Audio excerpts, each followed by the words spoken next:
Good morning my dear students of BSc second year. BSc second year के student का botany class में welcome करता हूं।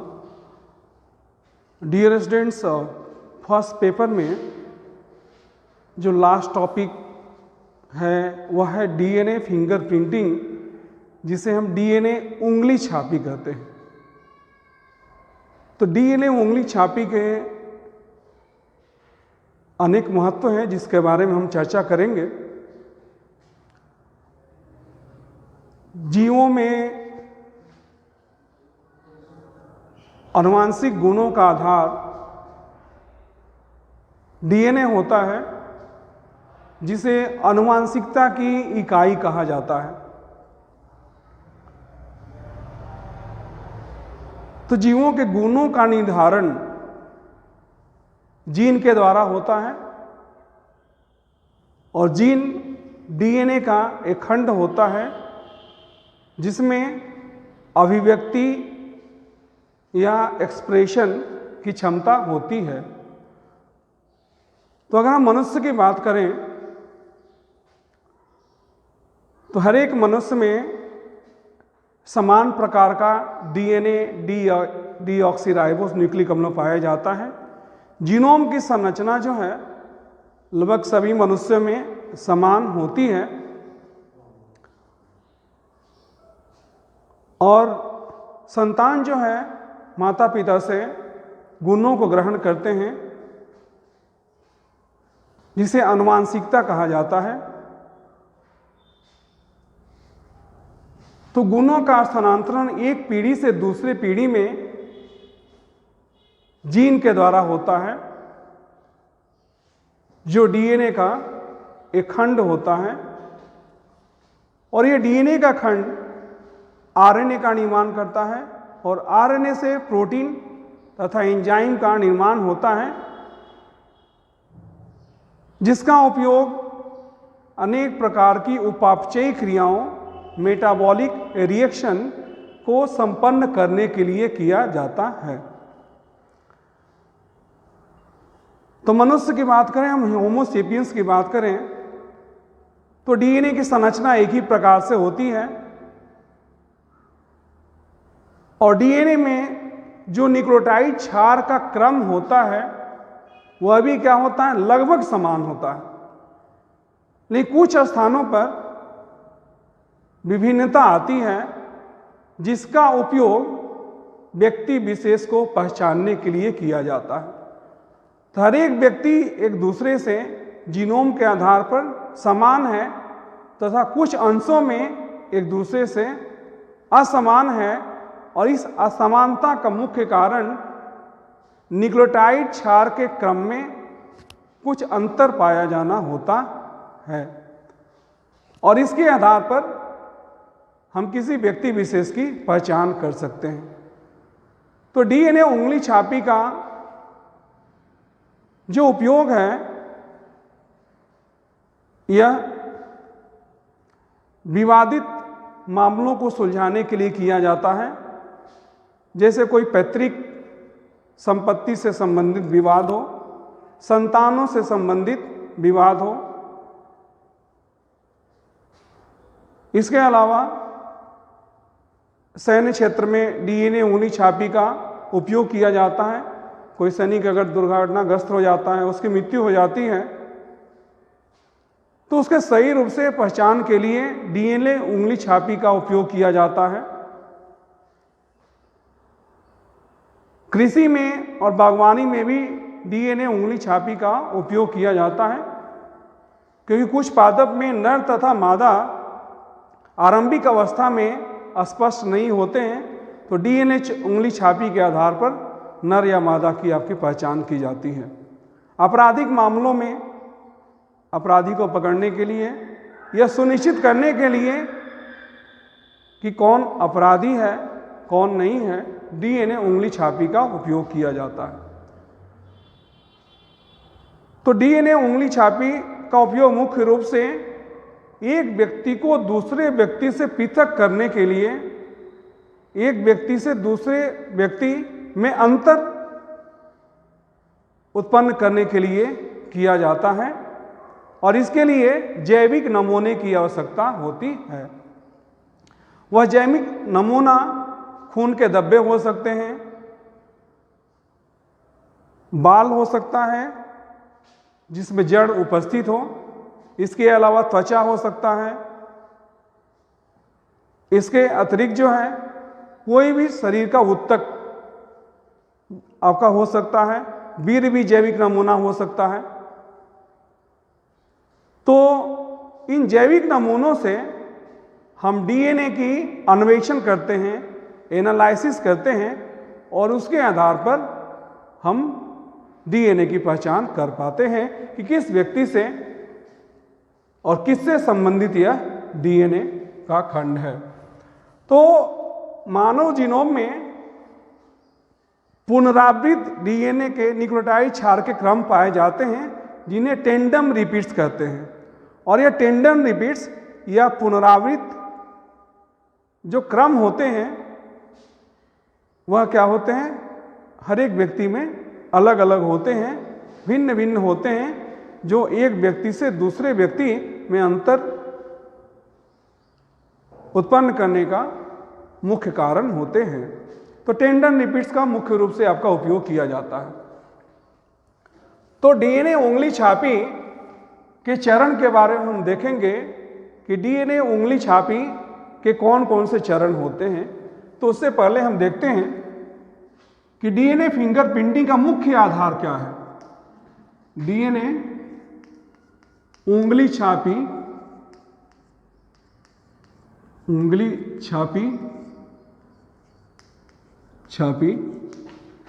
का मुख्य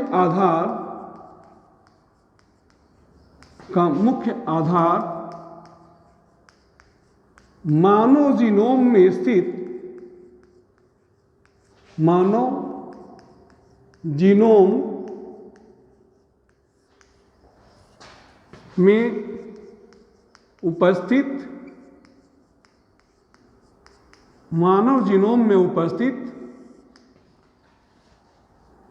टेंडम पुनरावृत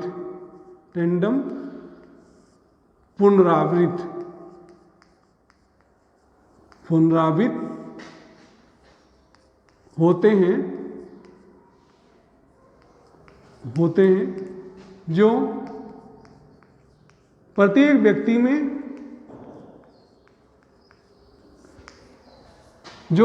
व्यक्ति में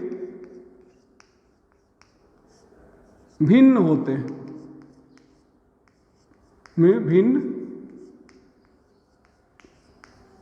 होते हैं, तथा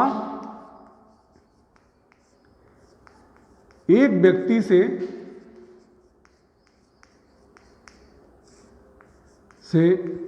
दूसरे व्यक्ति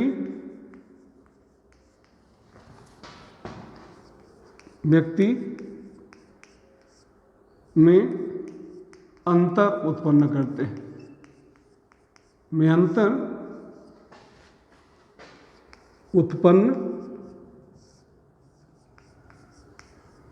हैं, और उनके पहचान का मुख्य कारण है, और उनके पहचान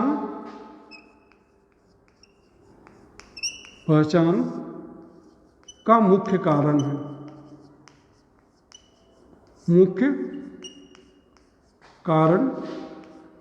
है, उनके पहचान का मुख्य कारण है। तो जो मानव जीनोम में जो टेंडम पुनरावृत होते हैं, जिन्हें हम टेंडम रिपीट्स भी कहते हैं, वह हर एक व्यक्ति में क्या होते हैं, भिन्न होते हैं, तथा यह एक व्यक्ति से दूसरे व्यक्ति में अंतर उत्पन्न करते हैं और इनका पहचान का मुख्य कारण होते हैं, जिनका उपयोग उंगली छापी के लिए किया जाता है। तो उंगली छापी क्या है? मुख्य रूप से सरल शब्दों में व्यक्ति विशेष की पहचान के लिए की जाती है। तो इसके लिए जैविक नमूनों की आवश्यकता होती है, और ये जैविक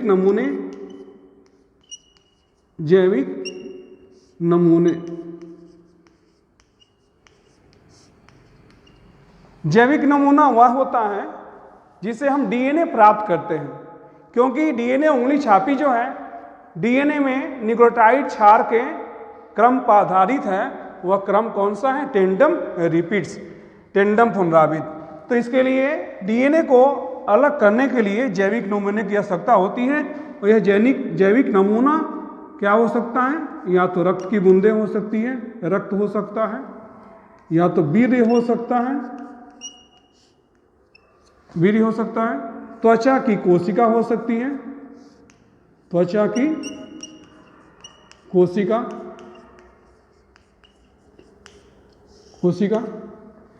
या रोम जड़ सहित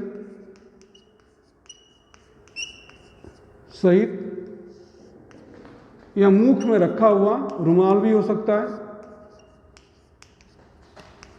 रखा हुआ रुमाल, यह अगर प्राप्त हो घटनास्थल से, या किसी भी उत्तक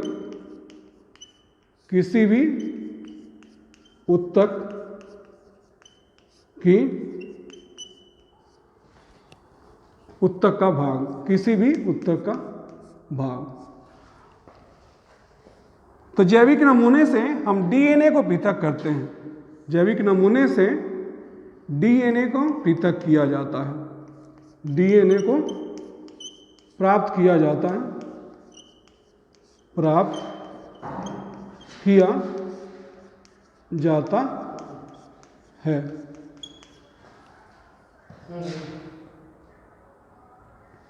इस तकनीक का उपयोग सबसे पहले एलेक जेफरी ने 1984 ईस्वी में किया था।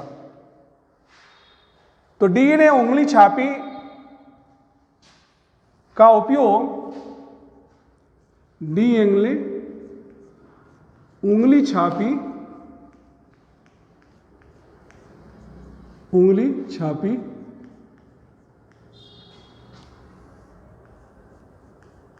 का उपयोग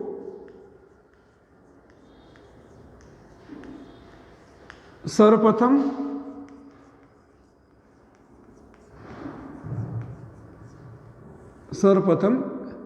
एलेक जेफरी ने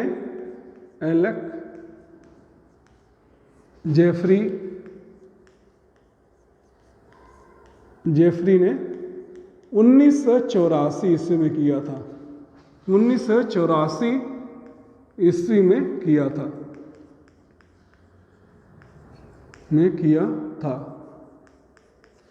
अब देखिए डीएनए उंगली छापी के कौन कौन से चरण होते हैं। डीएनए उंगली छापी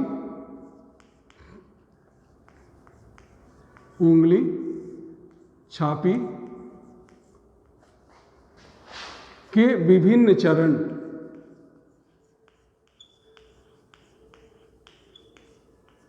डीएनए उंगली छापी के विभिन्न चरण। अब ये चरण कौन कौन से हैं? देखिए कौन कौन से स्टेप्स होते हैं डीएनए उंगली छापी के। पहला जो स्टेप होता है वह होता है जैविक नमूने से डीएनए का पृथक्करण। जैविक नमूने से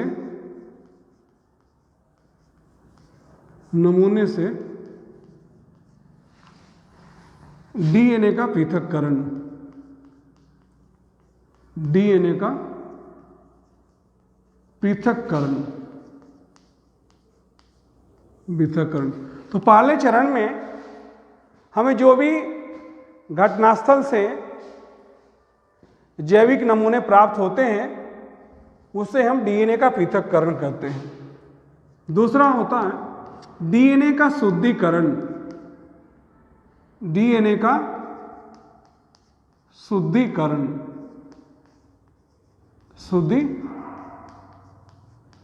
शुद्धिकरण। यह चरण क्यों आवश्यक होता है कि आपने डीएनए जो प्राप्त किया है उसके साथ कोई प्रोटीन का अणु या कोई कार्बोहाइड्रेट का अणु या दूसरे प्रकार के अणु डीएनए के साथ संलग्नित हो सकते हैं। तो चूंकि हमें डीएनए उंगली छापी में केवल डीएनए की अन्वेषणा करनी होती है, उसकी एनालिसिस करनी होती है, इसलिए हमें शुद्ध डीएनए की आवश्यकता पड़ती है। तो डीएनए का शुद्धिकरण किया जाता है और डीएनए के शुद्धिकरण के लिए आपका तकनीक आपका उपयोग किया जाता है, जैसे आपका साउदर्न ब्लॉटिंग होता है डीएनए के लिए, तो उस तकनीक द्वारा डीएनए का शुद्धिकरण किया जाता है। अब जैसा कि मैंने बताया कि हर एक व्यक्ति एक दूसरे से अलग है, क्योंकि उसमें टेंडम रिपीट जो होते हैं, टेंडम पुनरावृत्ति जो होते हैं, वो क्या होते हैं, अलग अलग होते हैं। तो डीएनए का आपने शुद्धिकरण करने के पश्चात डीएनए को रेस्ट्रिक्शन एंजाइम से खंडित करते हैं। अब डीएनए का रेस्ट्रिक्शन एंजाइम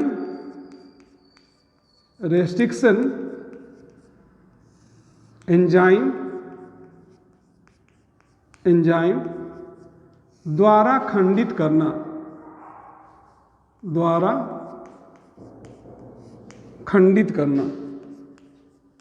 एंजाइम द्वारा खंडित करना, रेस्ट्रिक्शन एंजाइम द्वारा खंडित करना। तो डीएनए को रेस्ट्रिक्शन एंजाइम द्वारा खंडित करते हैं।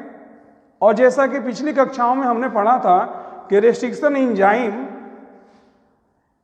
एक खंड विशेष को काटता है, डीएनए के एक विशेष खंड को पहचानता है और वहां काटता है, इसलिए इसे जैविक चाकू भी कहा जाता है। तो डीएनए का खंडीकरण किया जाता है, इसे खंडित किया जाता है और इसके लिए रेस्ट्रिक्शन एंजाइम का उपयोग किया जाता है। अब डीएनए के अलग अलग खंड प्राप्त हो गए। अब इन खंडों को अलग किया जाता है, पृथक किया जाता है और इसके लिए जेल इलेक्ट्रोफोरेसिस, जिसे हम कहते हैं जेल वैद्युत कण संचलन द्वारा पृथक किया जाता है।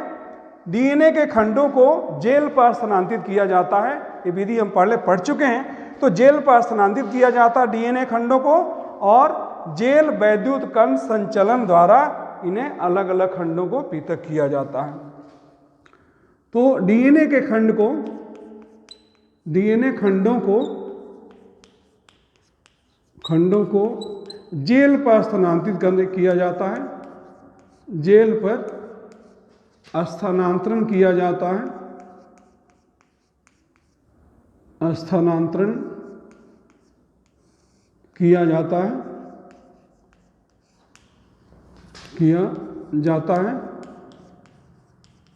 है तथा जेल वैद्युत कण संचलन, जेल वैद्युत कण संचलन विधि द्वारा,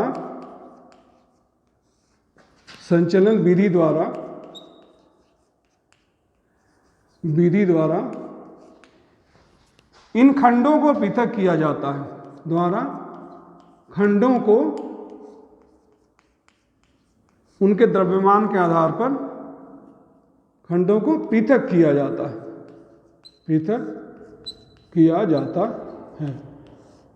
अब आपने डीएनए के खंड को क्या किया, पृथक किया।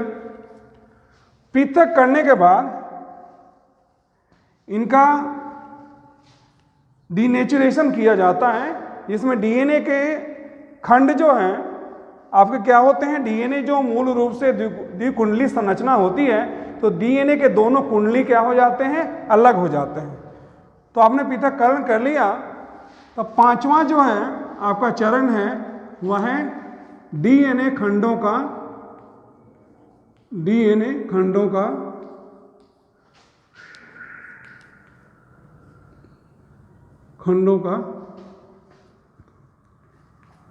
एक कुंडलित संरचना में, एक कुंडलित संरचना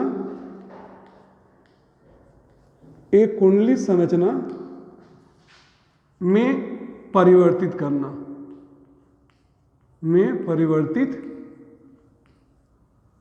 करना, तो पांचवा आपका जो चरण है वह है डीएनए खंडों को एक कुंडली संरचना में परिवर्तित करना। देखिए डीएनए जो है मूल रूप से द्विकुंडली संरचना होती है, इसको एक कुंडली संरचना में हम क्या करते हैं, पृथक करते हैं। इसके बाद रेडियो एक्टिव प्रोब का उपयोग किया जाता है। और आपको पता है कि डीएनए की संरचना का एक विशेष गुण होता है कि डीएनए के खंड एक दूसरे के पूरक होते हैं। तो डीएनए में जैसे एडेनिन है तो एडेनिन थाइमिन से हाइड्रोजन बंध द्वारा जुड़ेगा, साइटोसिन है तो ग्वानिन से हाइड्रोजन बंध द्वारा जुड़ेगा। तो डीएनए के खंड जो है पूरक संरचना का निर्माण करते हैं और इसका उपयोग डीएनए उंगली छापी में किया जाता है।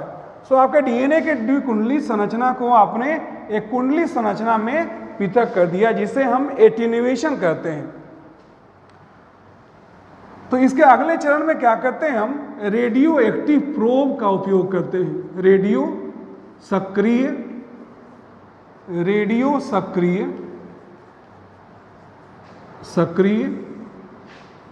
डीएनए प्रोब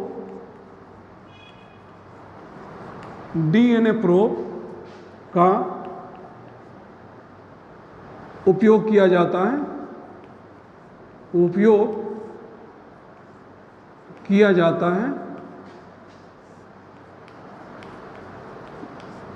है, जो मूल डीएनए खंडों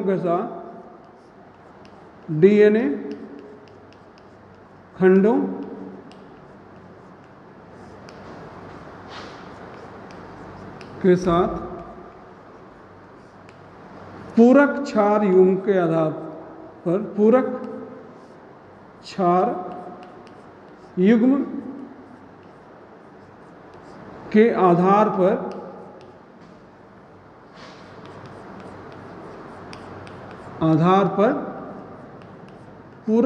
युग्म के आधार पर द्विकुंडली संरचना का निर्माण करते हैं।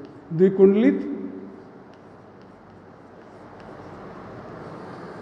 संरचना का निर्माण करते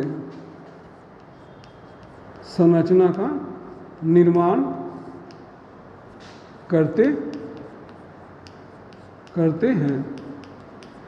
अब देखिए ये सबसे इम्पोर्टेंट स्टेप है, बहुत महत्वपूर्ण चरण है।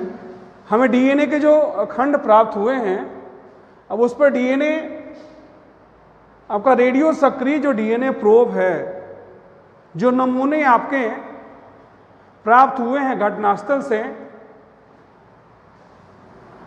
उससे जोड़े बनाने के लिए डीएनए के छोटे छोटे टुकड़े का उपयोग करते हैं, जिसमें रेडियो सक्रिय तत्व होते हैं। तो रेडियो सक्रिय तत्व जो है डीएनए के जो क्रम जो है वह क्या करते हैं, इस डीएनए खंडों के साथ क्या करते हैं, क्षार युग्म का जोड़ा बनाते हैं। जैसा कि डीएनए की प्रवृत्ति होती है कि डीएनए जब द्विकुंडली संरचना का निर्माण करते हैं तो एक पूरक क्षार युग्म का क्या होता है, निर्माण होता है, जिसमें एडेनिन जो है थाइमिन से बंधन बनाएगा, थाइमिन एडेनिन से बंधन बनाता है, साइटोसिन ग्वानिन से बंधन बनाता है और ग्वानिन साइटोसिन से बंधन बनाता है। इसको क्या कहते हैं, पूरक क्षार युग्म कहते हैं। तो द्विकुंडली संरचना का निर्माण होगा और क्या होगा, फिर आपका एक कुंडली से क्या होगा, आपका द्विकुंडली डीएनए का निर्माण आपका होगा। द्विकुंडलित आपका डीएनए का क्या होगा, आपका निर्माण होता है। अब जो आपको ये द्विकुंडली संरचना प्राप्त होती है, अब यहाँ रेडियो एक्टिव है, एक खंड इसका क्या है, आपका रेडियो एक्टिव है, रेडियो सक्रिय है। अब इस पर जो है एक्सरे किरणें प्रवाहित की जाती हैं, आपतित की जाती हैं, जिससे डीएनए का क्या होता है, एक बार बनता है। आपको एक क्या होता है, चौड़ी पट्टी आपको मिलती है, जिसका हम अध्ययन करते हैं, अन्वेषण करते हैं, एनालिसिस करते हैं और व्यक्ति विशेष की पहचान की जाती है। तो रेडियो सक्रिय जो युग्मक है, रेडियो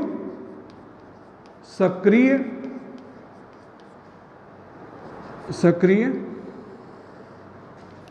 द्विकुंडली डीएनए संरचना, द्विकुंडलित डीएनए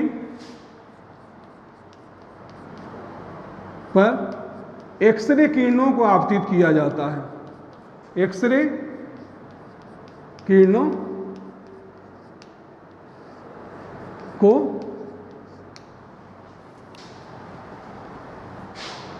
आपतित किया जाता है,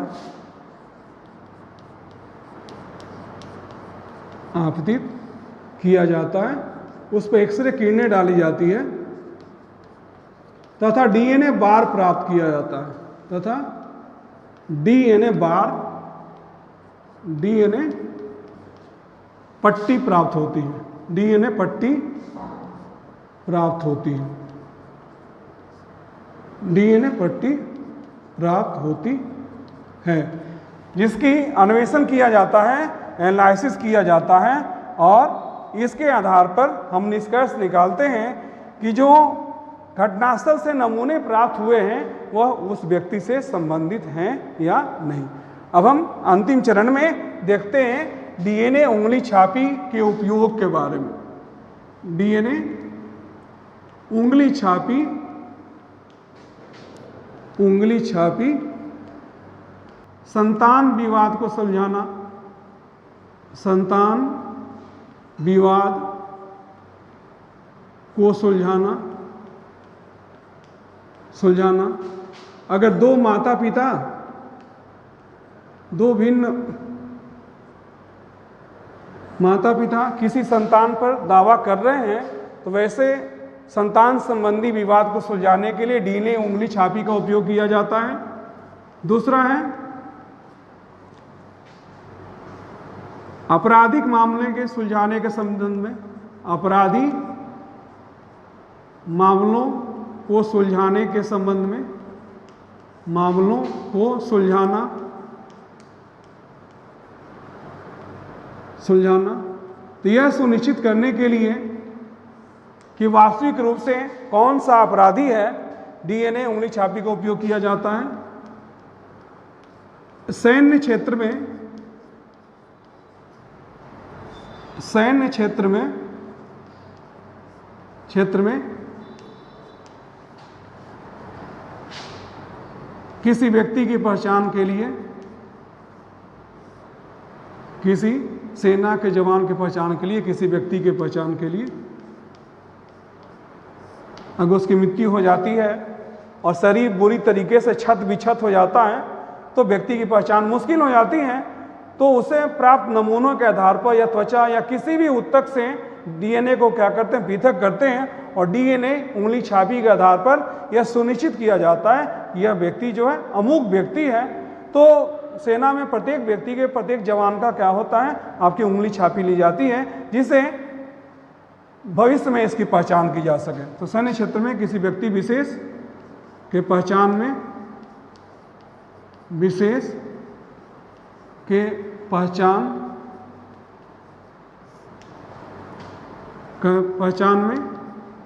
चौथा, वंशानुगत बीमारी के निवारण के लिए, वंशानुगत बीमारियों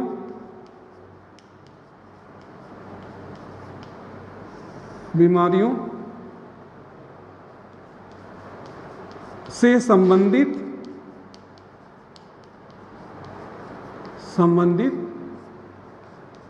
चिकित्सा के लिए।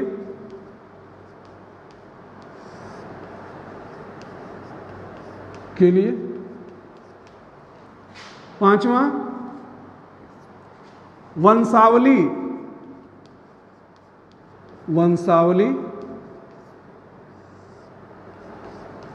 निर्मित करने के लिए, निर्मित करने के लिए।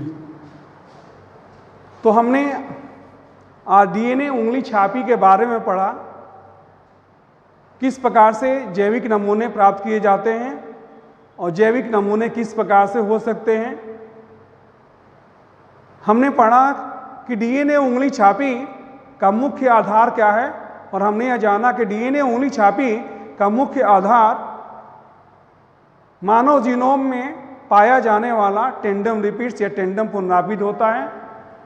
हमने डीएनए उंगली छापी के विभिन्न चरणों का अध्ययन किया कि कौन कौन से चरण होते हैं डीएनए उंगली छापी में, और इसके पश्चात हमने डीएनए उंगली छापी के उपयोग के बारे में जाना, ऐसा कहाँ कहाँ इसका एप्लीकेशन होता है, इसका उपयोग होता है संतान विवाद को सुलझाने में, अपराधी मामलों को सुलझाने में, सैन्य क्षेत्र में किसी व्यक्ति विशेष के पहचान में, वंशानुगत बीमारियों से संबंधित चिकित्सा के लिए और वंशावली निर्मित करने के लिए डीएनए उंगली छापी का उपयोग किया जाता है।